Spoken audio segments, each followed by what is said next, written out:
Spinoza lisant la Bible en hébreu. Presque rien n'est ce qu'il semble. Avez-vous déjà lu la Bible? Probablement, oui.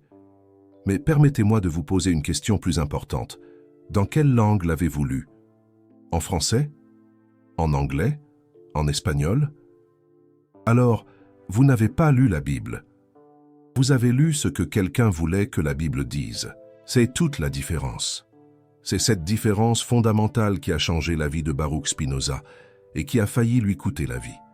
Spinoza fut l'un des rares philosophes de l'histoire à lire le texte sacré dans l'hébreu originel. Pas une traduction, pas une interprétation. Le texte réel, dans les mots réels. Dans la langue où il fut écrit il y a des milliers d'années, et ce qu'il y trouva était tellement différent de ce que les églises enseignaient, qu'il fut expulsé de sa communauté, maudit publiquement, et vécut le reste de sa vie sous la menace de mort. Pourquoi? Parce que lorsque vous lisez l'original, presque rien n'est ce qu'il semble. Aujourd'hui, je vais vous montrer exactement ce que Spinoza a découvert. Les mots qui ont été mal traduits, pas par accident, mais délibérément. Les significations qui ont été inversées pour servir des intérêts de pouvoir. Et les passages entiers qui disent l'opposé absolu de ce que vous avez appris à l'église, à l'école du dimanche, ou dans n'importe quel sermon que vous avez entendu. Préparez-vous, parce qu'après cette vidéo, vous ne lirez plus jamais la Bible de la même façon. L'exil d'Amsterdam, 1656. Nous sommes en juillet 1656. Baruch Spinoza n'a que 23 ans. Il se tient devant les dirigeants de la synagogue portugaise d'Amsterdam, la plus importante communauté juive d'Europe à cette époque. Mais il n'est pas là pour être honoré, il est là pour être détruit. Le grand rabbin lit le Hérem, l'excommunication la plus sévère que le judaïsme connaisse.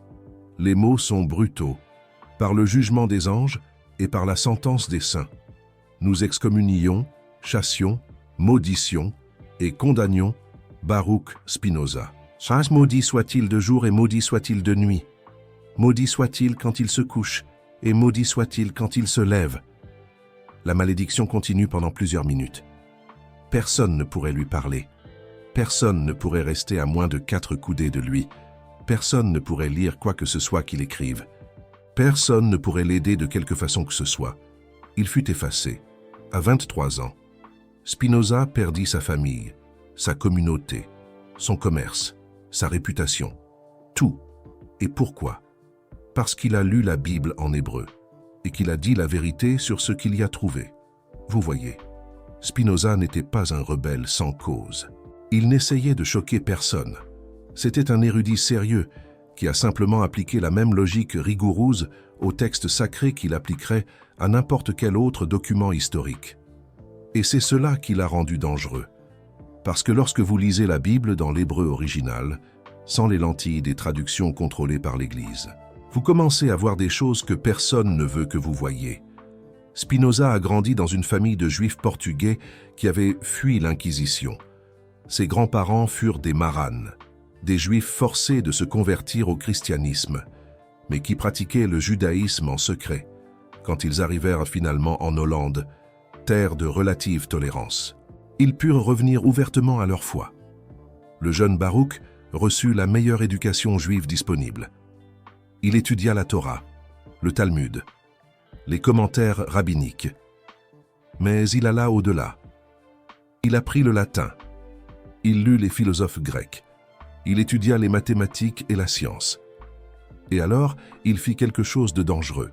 Il appliqua les mêmes méthodes d'analyse rationnelle qu'il utilisait pour les mathématiques et la philosophie aux textes sacrés.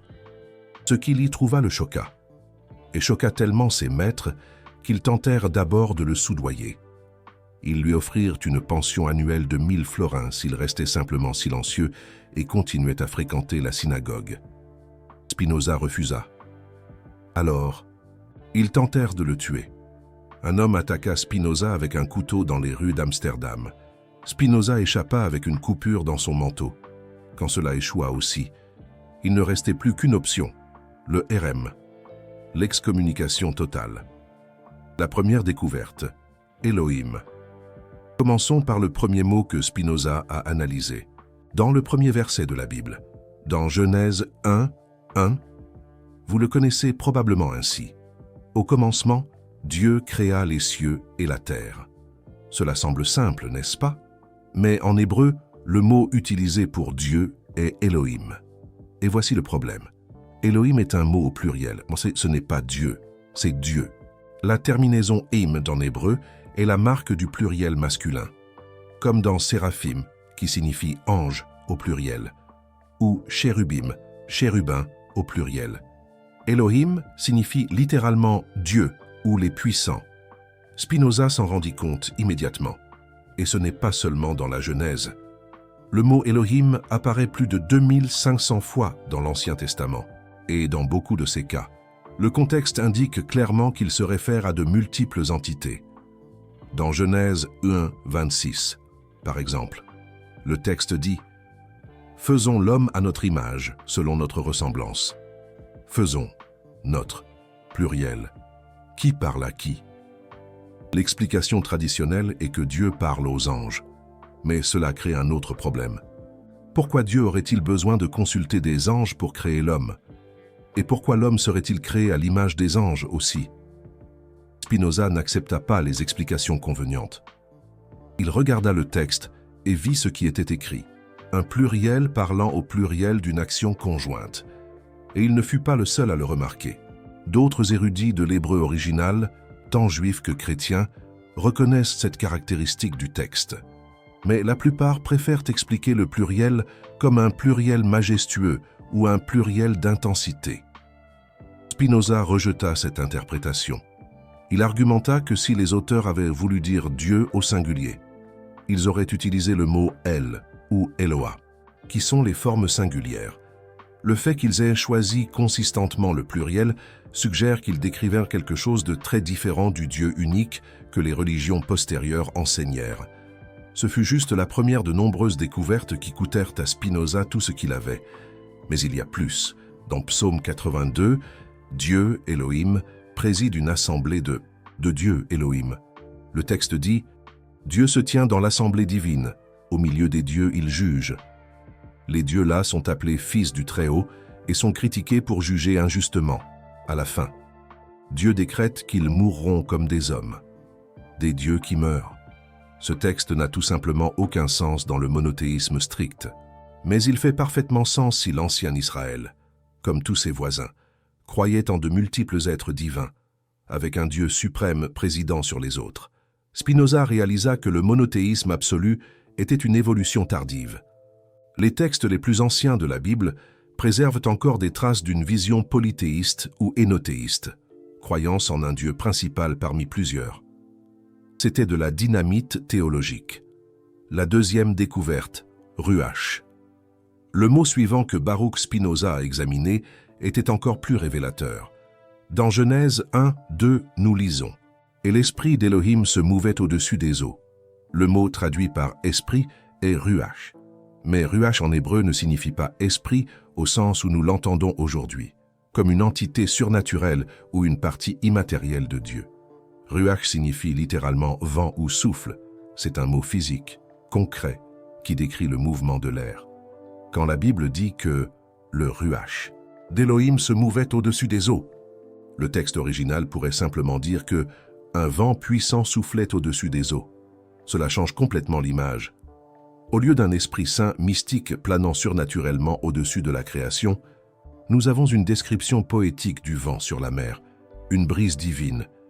Baruch Spinoza a réalisé que de nombreux passages où apparaît « Esprit de Dieu » ou « Esprit du Seigneur » prennent beaucoup plus de sens lorsqu'ils sont traduits par « vent puissant » ou « souffle divin », une force de la nature, pas une personne de la Trinité. Et cela avait des implications énormes pour la théologie chrétienne. La doctrine de la Trinité, Père, Fils et Esprit Saint, dépend de l'idée que l'Esprit Saint est une personne divine distincte. Mais si Ruach est simplement vent dans le texte original, toute cette construction théologique commence à ressembler à une interprétation postérieure, pas à quelque chose qui est réellement dans le texte. Baruch Spinoza ne disait pas que la Trinité était erronée. Il disait quelque chose d'encore plus perturbant, que la Trinité n'était pas dans le texte original. C'était une doctrine qui avait été relue dans le texte, pas lue à partir du texte. et cela se produit des dizaines de fois dans la Bible. Quand Saül est saisi par le Ruach d'Élohim et prophétise frénétiquement, la description ressemble plus à une transe extatique induite par un vent d'Élohim, peut-être une métaphore pour l'inspiration ou la frénésie, qu'à la présence d'une troisième personne de la Trinité. Quand Élisée demande une portion double du Ruach d'Élie, il demande le souffle ou le pouvoir du prophète, pas l'Esprit Saint. Quand Ézéchiel voit la vallée d'ossements secs et que le Ruach entre dans les eaux et qu'ils vivent, le texte décrit un vent qui apporte la vie, une image poétique puissante, mais pas nécessairement une personne divine. Baruch Spinoza a réalisé que traduire Ruach par esprit, avec un E majuscule, était une décision théologique, pas linguistique. Le traducteur a déjà décidé ce que le texte signifie avant de le traduire, comme si on demandait à un philosophe comme Bernard-Henri Lévy de définir le sens de la vie. Son interprétation influencerait forcément la réponse. La troisième découverte, Nefesh. Un autre mot crucial que Baruch Spinoza a analysé était Nefesh. Ce mot est généralement traduit par âme. Dans Genèse 2, 7, nous lisons « Et l'Éternel Elohim forma l'homme de la poussière de la terre, et souffla dans ses narines le souffle de vie, et l'homme devint une âme vivante. » Le mot âme, ici, est Nefesh. Mais Nefesh en hébreu ne signifie pas une entité immortelle qui survit à la mort du corps. Nefesh signifie littéralement gorge ou cou, et par extension, respiration, vie ou créature vivante. Quand le texte dit que l'homme devint Nefesh vivante, il dit qu'il est devenu une créature qui respire, un être vivant, pas qu'il a reçu une âme immortelle. En fait, le même mot Nefesh est utilisé pour décrire les animaux dans Genèse 1, 20-21. Les poissons et les oiseaux sont appelés Nefesh vivantes, exactement la même expression utilisée pour Adam. Si Nefesh signifie âme immortelle, alors les poissons ont-ils aussi des âmes immortelles? Baruch Spinoza a réalisé que la conception d'une âme immortelle et séparée du corps ne vient pas du texte hébreu original. Cette idée vient de la philosophie grecque, spécialement de Platon, et a été importée dans l'interprétation biblique des siècles plus tard. C'est un peu comme importer des concepts bouddhistes dans la pensée chrétienne. Cela change la perspective fondamentale. Le texte original présente l'être humain comme une unité, un corps qui respire et vit. Il n'y a pas de dualisme entre corps et âme dans l'hébreu. Cette division est une addition postérieure. Cela avait des implications profondes pour la façon dont nous comprenons la mort. Dans la pensée hébraïque originale, quand une personne mourait, la Nefesh mourait aussi. L'Ecclésiaste dit clairement « Car ce qui arrive aux filles des hommes arrive aussi aux animaux. La même chose leur arrive. Comme meurt l'un, ainsi meurt l'autre. Tous vont au même lieu. Tous procèdent de la poussière, et tous retourneront à la poussière. » Il n'y a pas d'immortalité de l'âme dans ce texte. Il n'y a pas de vie après la mort au sens où nous la connaissons. Il n'y a que la poussière retournant à la poussière. L'idée d'une âme immortelle qui va au ciel ou en enfer est venue plus tard, beaucoup plus tard, et quand les traducteurs ont utilisé « âme » pour traduire « nefesh », ils ont imprimé dans le texte une théologie que les auteurs originaux n'ont jamais eue. La quatrième découverte, Olam. La prochaine découverte de Baruch Spinoza a touché à l'un des concepts les plus fondamentaux de la religion, l'éternité. Le mot Olam est fréquemment traduit par « éternel » ou « pour toujours ». Des phrases comme « Dieu éternel » ou « vie éternelle » utilisent ce mot. Mais Olam en hébreu ne signifie pas éternité au sens philosophique grec, une durée infinie hors du temps. Olam signifie littéralement âge, ère ou temps long. Il peut se référer au passé lointain, depuis Olam, Kun, depuis les temps anciens, ou au futur lointain, pour Olam, pour une longue ère. Mais n'implique pas nécessairement l'infinitude. Quand la Bible dit que l'alliance de Dieu est pour Olam, le texte original pourrait simplement dire « pour une longue ère » ou « tant que dureront les générations ». Baruch Spinoza a réalisé que l'idée d'éternité absolue, vie éternelle au ciel, punition éternelle en enfer, n'est pas aussi clairement dans le texte hébreu que les traductions le suggèrent. C'est comme essayer de prouver l'existence du Père Noël en se basant uniquement sur les publicités de Coca-Cola. Le concept d'éternité tel que nous l'entendons aujourd'hui est également venu de la philosophie grecque et a été imposé au texte. Cela avait des implications perturbantes. Si Vie éternelle dans l'original signifie seulement vie longue ou vie dans l'ère à venir. Toute la structure de récompense et de punition que les églises enseignent commence à ressembler à une construction postérieure, une sorte de récit inventé pour contrôler les masses. La cinquième découverte, Sheol.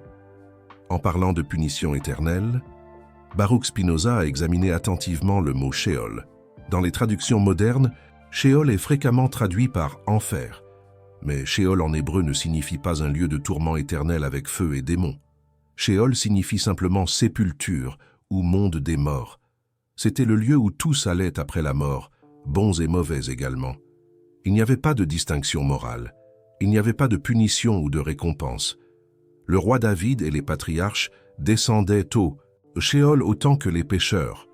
Le concept d'un enfer de feu éternel, où les impies sont torturés pour toujours, n'existe simplement pas dans l'Ancien Testament hébreu.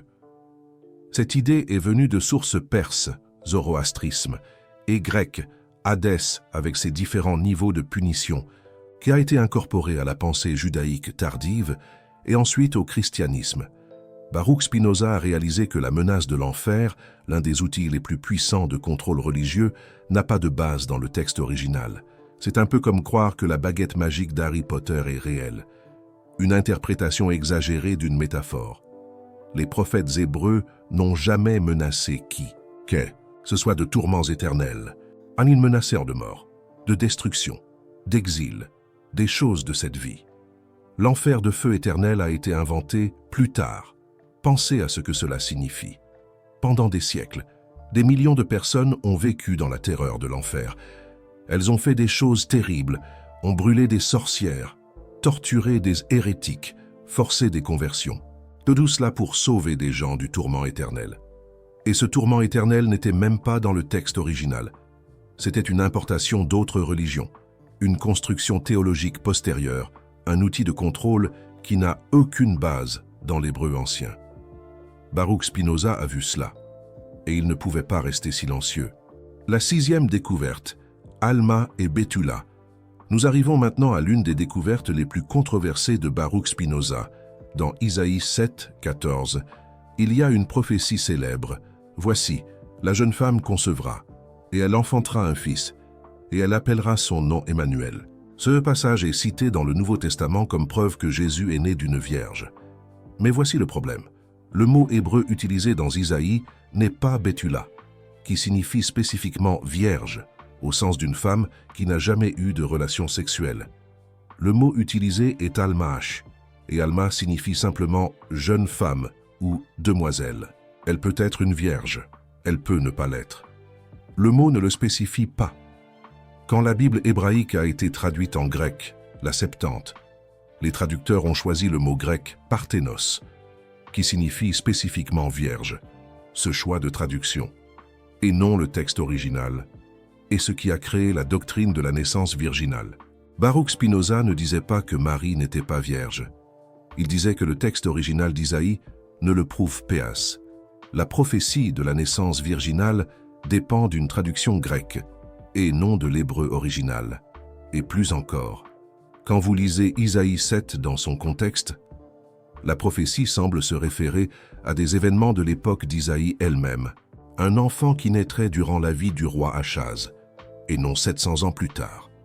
L'application à Jésus a été une interprétation ultérieure, et Baruch Spinoza a trouvé de nombreux autres exemples comme celui-ci. Des passages que les chrétiens citent comme des prophéties sur Jésus ont souvent beaucoup plus de sens lorsqu'ils sont lus dans leur contexte original. Psaume 22. Par exemple, « Mon Dieu, mon Dieu, pourquoi m'as-tu abandonné ?» est cité dans les évangiles comme prophétie de la crucifixion. Mais quand vous lisez le psaume entier, c'est une lamentation de David sur ses propres souffrances, et non une prédiction d'événements futurs.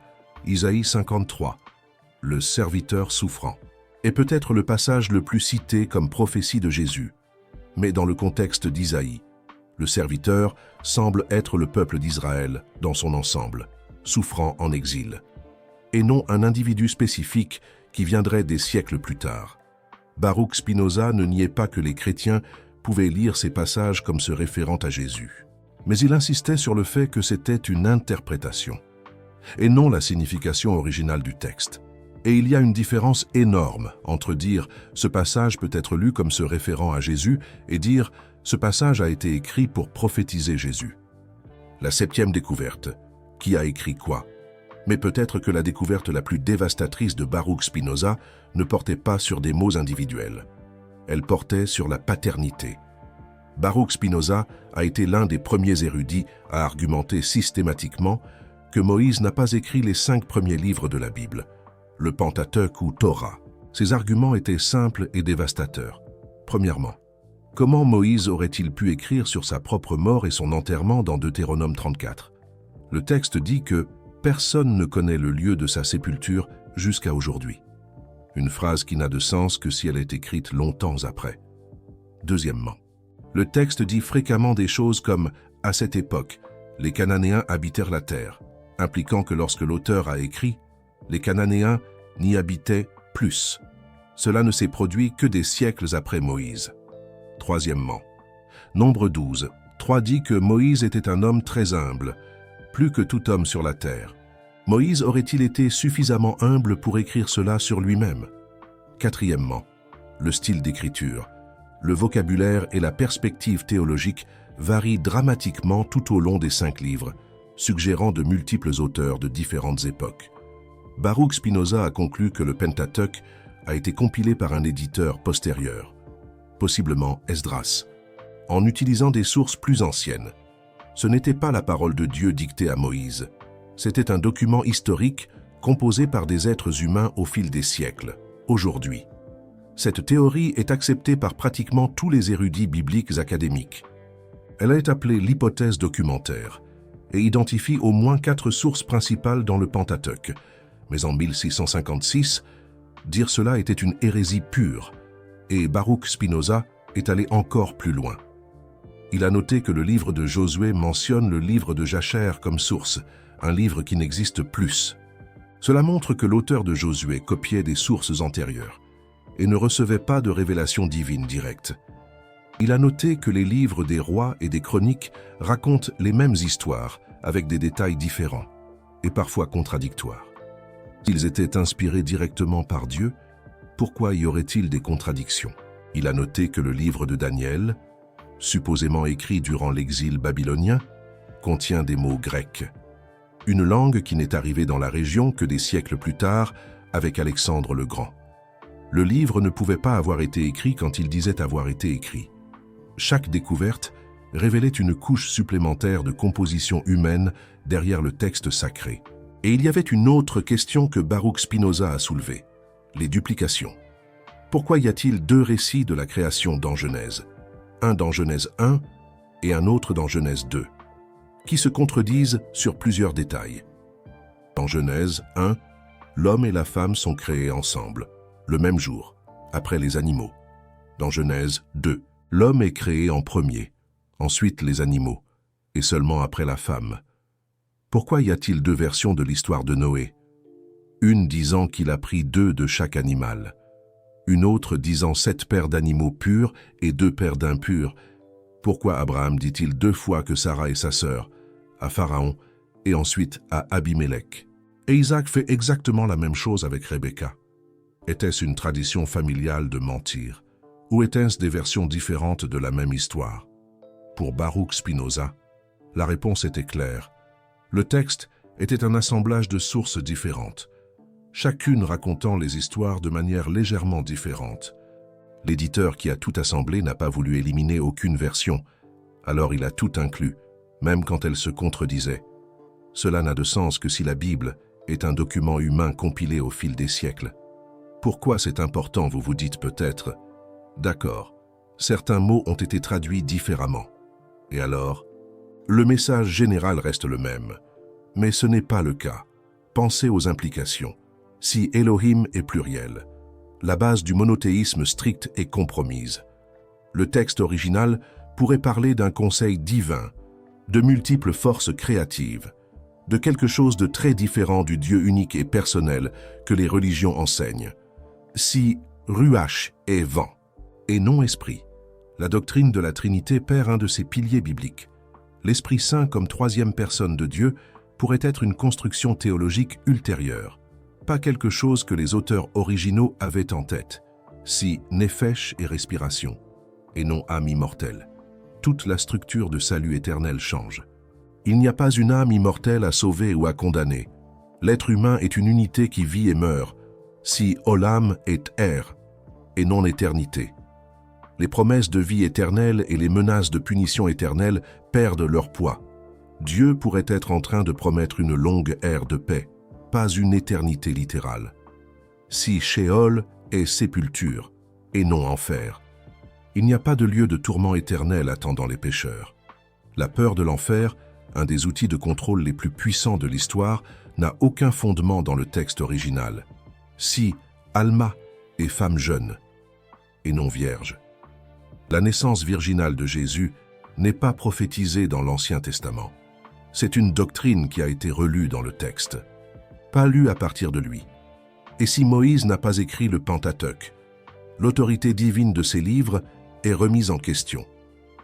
Ce ne sont pas des paroles dictées par Dieu à un prophète, ce sont des compilations humaines de traditions diverses.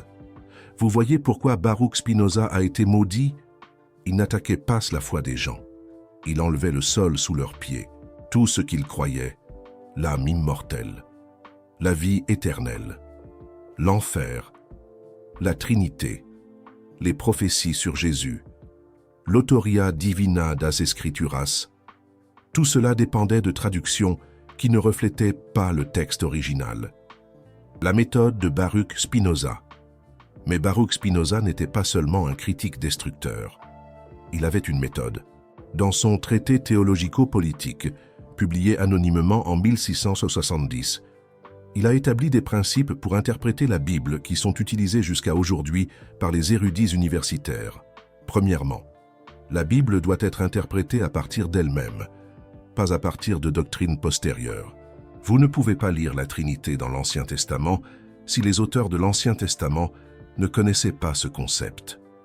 Deuxièmement, vous devez connaître l'hébreu et le grec pour le Nouveau Testament pour comprendre ce que le texte dit vraiment. Les traductions sont des interprétations, et toute interprétation reflète les préjugés du traducteur. Troisièmement, vous devez connaître le contexte historique dans lequel chaque livre a été écrit. Une prophétie d'Isaïe fait sens dans le contexte du 8e siècle avant J.C., pas nécessairement comme prédiction d'événements 700 ans plus tard. Quatrièmement, vous devez identifier qui a écrit chaque livre, quand et pourquoi. Différents auteurs avaient différents agendas et différentes conceptions de Dieu.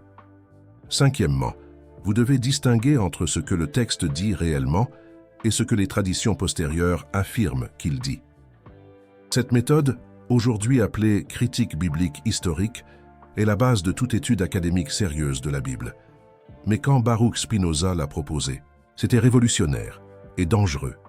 Personne avant lui n'avait osé appliquer ces principes aussi systématiquement, et peu après lui ont eu le courage de porter les conclusions aussi loin.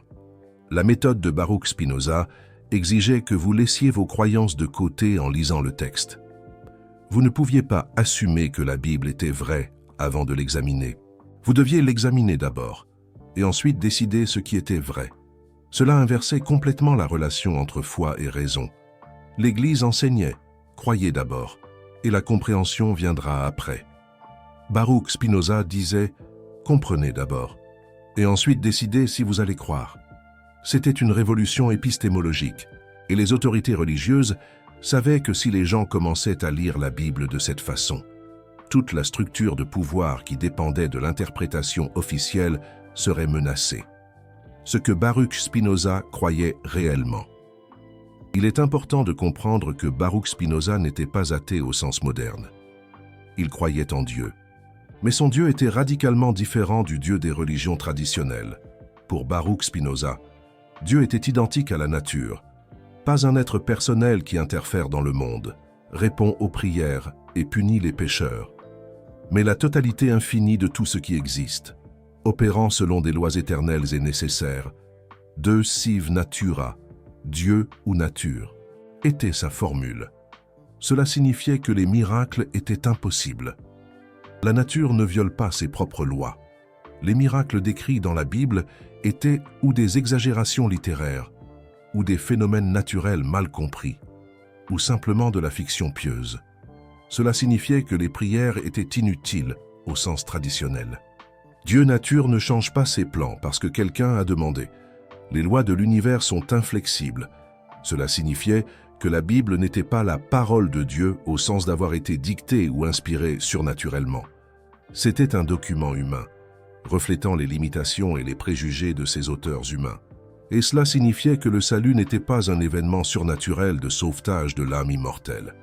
Le salut, pour Baruch Spinoza, était un état de compréhension, comprendre la nature des choses et trouver la paix dans cette compréhension. C'était une vision radicalement différente.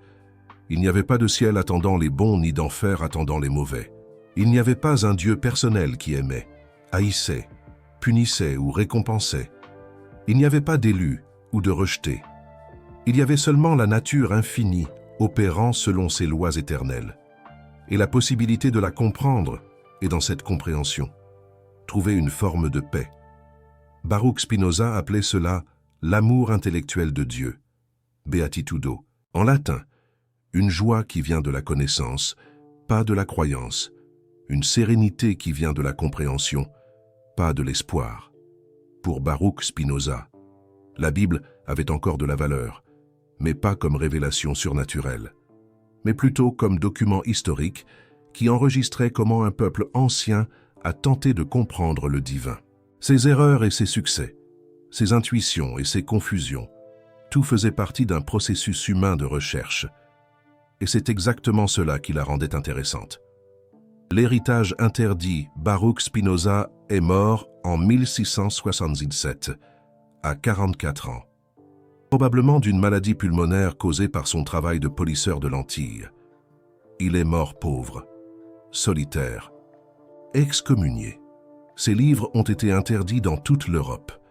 L'Église catholique les a placés dans l'index des livres interdits. Les gouvernements protestants les ont aussi bannis, pendant plus d'un siècle après sa mort. Même mentionner le nom de Baruch Spinoza était dangereux. Être appelé spinoziste était une accusation sérieuse qui pouvait détruire carrières et réputations. Mais ces idées ne sont pas mortes. Elles se sont répandues souterrainement, influençant le siècle des Lumières, la critique biblique allemande, et finalement toute l'approche académique moderne à l'étude de la Bible. Aujourd'hui, tout ce que Baruch Spinoza a dit sur l'autoria, la traduction et l'interprétation, est enseigné dans les universités du monde entier, y compris dans les séminaires théologiques. La différence, c'est que les séminaires enseignent généralement ces choses aux futurs pasteurs, mais demandent à ces mêmes pasteurs de ne pas les enseigner aux fidèles. La connaissance demeure, d'une certaine manière interdite. Pas officiellement, bien sûr. Vous pouvez acheter le traité théologico-politique de Baruch Spinoza dans n'importe quelle librairie. Vous pouvez étudier l'hébreu biblique et constater par vous-même ce que dit le texte original. Mais la plupart des gens ne le font jamais. Ils se fient aux traductions. Ils font confiance aux pasteurs. Non, ils se fient aux traditions. Et ainsi, 400 ans après Spinoza, la majorité des gens lisent encore la Bible, sans savoir que presque rien n'est ce qu'il semble être. Il y a une ironie là-dedans. Les pasteurs et les prêtres eux-mêmes, dans leur formation, apprennent tout ce que Spinoza a enseigné. Ils apprennent l'hébreu et le grec. Ils apprennent les sources du Pentateuque. Ils apprennent les problèmes de traduction. Ils apprennent le contexte historique. Mais ensuite, ils montent en chair et prêchent comme si rien de tout cela n'existait. Ils savent que Alma signifie jeune femme, mais ils prêchent sur la Vierge d'Isaïe. Ils savent que Olam signifie ère, mais ils parlent de vie éternelle et de punition éternelle. Ils savent que le Pentateuque a de multiples auteurs, mais ils attribuent tout à Moïse. Pourquoi? Parce que la vérité académique est une chose, et la vérité que les fidèles sont prêts à entendre en est une autre. Un peu comme certains intellectuels français distinguent le savoir et la croyance. Baruch Spinoza n'acceptait pas cette division. Pour lui, la vérité était unique, et elle devait être accessible à tous. Conclusion. Le courage de voir ce que Baruch Spinoza nous a enseigné. Ce n'est pas que la Bible est un mensonge.